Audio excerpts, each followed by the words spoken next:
Awe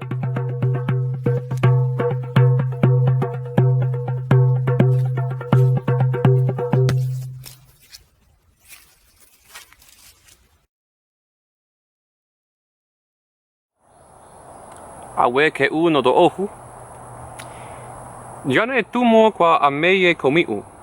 Yeah, it's funny how as you're learning other languages or you're making a new language, you get to play around with concepts that aren't part of the English language. And one of those concepts is something we're going to go over today. If you haven't already checked out my Patreon link, there's one in the description below. Go ahead and check it out if you'd like to support me financially. But yeah, in language, so there's this Hebrew word that's been a fascinating point of meditation for me on and off over the years, which is shalom. And you know, often shalom is translated as peace, and I mean, it does mean peace, but that's not all that shalom means. It's a much broader, more holistic, integrated, it's more complicated. It means more things than just peace. It also means wholeness. It means well-being. So I wanted a word like that in Komi'u that would kind of encapsulate the same basic idea as shalom. So that word is Ke'u. Ke'u means peace, harmony, well-being. It also means order. It can mean righteousness. It's a composite word that is about, I guess, cosmic goodness of the world. But then it has an opposite, which is Sikua, or if you want to pronounce it Sikua, you can. It depends on the context. Hello, bird.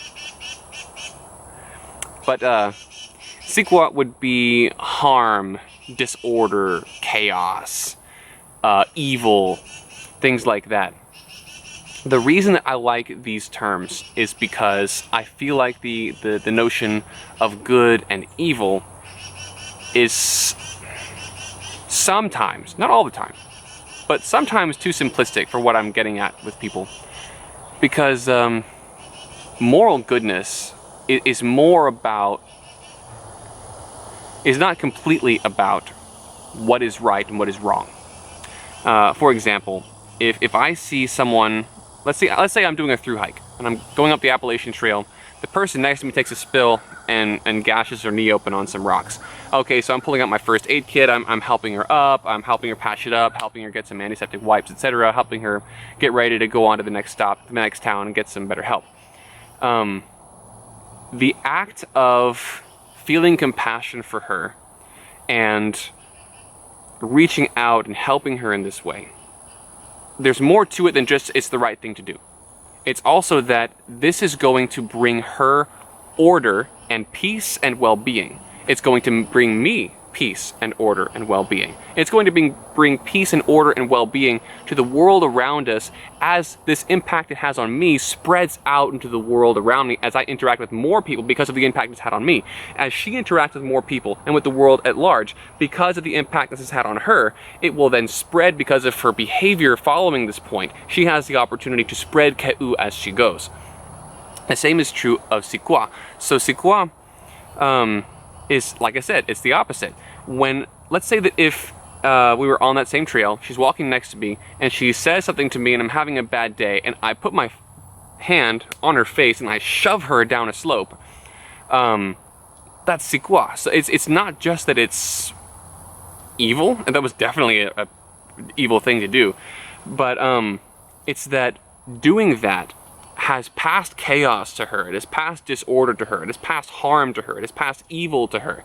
And now she carries that, and she has the potential of then letting her behavior further that Sikua out into her environment and to the people around her. Now, that has corrupted me. All the bad things that I do, all the sins, if you will, that I commit, have an impact on me. They make me worse, they make me sicker, they make me more broken, more chaotic, more disordered. And as that impact settles into me, into my very being, I then have the opportunity of spreading more Sikua out into the world, of breaking more Ke'u. So I really, really like thinking of morality in terms of Ke'u and Sikua, because it makes it, again, less about the fact that something is right and wrong, and more about the fact that there are things that are wholesome and orderly, and things that are harmful and disorderly. Things that are orderly versus chaotic, harmful versus things that promote well-being and healing. Everything that I have studied about morality in terms of what the Bible says is right and wrong. The good things make us better, and the good things help other people. The bad things hurt the user and hurt the victim. So it's, even in the Bible, we find this crossover. The Bible doesn't talk about it in these terms in particular, but I like to combine these in my own thinking, because it reminds me that my actions have a concrete impact on not only myself, although that's true, and it is important, but also on the people around me and the world in general. So as you're going through your week, just, I don't know, let that roll around in your head a little bit, and let me know what you think about it. Put it in the comments, send me a DM, you know. Am I onto something? Am I crazy? Am I, you know, talking out of the wrong end of my torso here? But yeah, in general, I really like Komi'u and Sikua. And that's been part of the cool part of making a language, is I get to combine concepts together that don't have their own terminology in English. Like, for example, with naturism, there are several things that we just struggle to verbalize in English. It's difficult to put into words exactly what's going on in naturism. And one of those is that's nameless something between naked people that makes it easier and more wholesome to converse with people. I call it naked harmony. There's this thing that happens between people. It just changes the way that you interact with people. Then there's the overall feeling of, yeah, freedom, I guess. It's more than just freedom, but there's not really a word for it in English as far as I know. So Komi'u, I have some words in the works for naked harmony and naked freedom. And those will have their own terms, and Komi'u is going to have language that describes naturism. Because English has developed into kind of a prudish language, and I want Komi'u to develop into a very naturist language. It's not only going to be about naturism, it's also going to be about Christianity and rewilding. That's a big part of Komi'u as well. But yeah, I thought you guys might get a kick out of this idea of Komi'u and Sikua. This goes all the way back to 2012 when I was first getting into naturism, actually. I read the Bible. The Bible didn't have a rule against it. Okay, so now what do? I'm going to look into the impact that naturism has on the users, and the people who interact with the users, and the world in general. And what I found is that naturism is, what you would say in Komi'u is, it is ke'ue, it is ke'u-ish, it is wholesome, healing, it is orderly, yeah, it is ke'u. And I have found that the opposite, this kind of prudish attitude toward the body in the church, which is the last place it should be, but this kind of prudish attitude toward the body in the church is Sikua-e. It is Sikua-ish. It tends to bring harm and chaos instead of harmony, and not harmony, instead of healing and order. It tends to breed harm. So I'm literally rambling, so let me grab the thing. You know what time it is. This episode of Mudwalkers is brought to you by my generous supporters on Patreon. Shout out to Nature Him, Todd, Jacob, Jay Sweets, Edward, John S., Joseph, Charlie, Lionheart, Jesse, Adam, Edward T., Nate, Jay Good, Cyan, John W., Clifton, Trev, Scott, None Here, Alan, Marty, Hank, Joseph G., and Flavio. Thank you all so much for what you're doing on Patreon. You are making this channel possible. You're keeping my work sustainable. I just can't thank you guys enough for your support. If you haven't already checked out the Patreon link, there's a link in the description to my Patreon. Check out the tiers. We've got a $5 option and a $10 option. Really affordable. And then the $10 tier, okay, both tiers get early access to all my videos.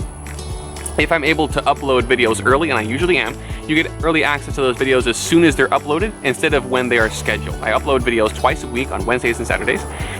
But on days when I'm shooting videos, like today, I'll sometimes shoot 2, 4, 5, 6 videos, as many as I can get into the day, and then I'll upload those as fast as possible, often that same week.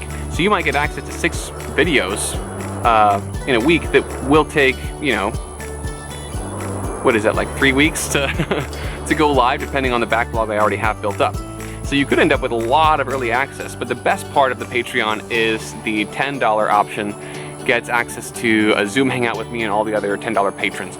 It's a great time for us to get together and hang out and just, you know, kind of be bros and stuff like that. And hey, if the first woman patron wants to come along and have a conversation with us, we'll be bros. And what's the sister version of bro? Anyhow, would it be girlfriends? That wouldn't work if it was just one. Anyway. Anyway, have a great day.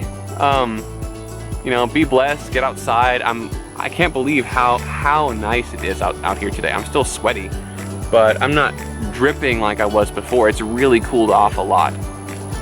So get outside, you know, touch the ground, feel the water, let the sun shine on your skin. Get some Komi'u in your lives. With that, I'll end the video here. Awe Komi'u no do ohu.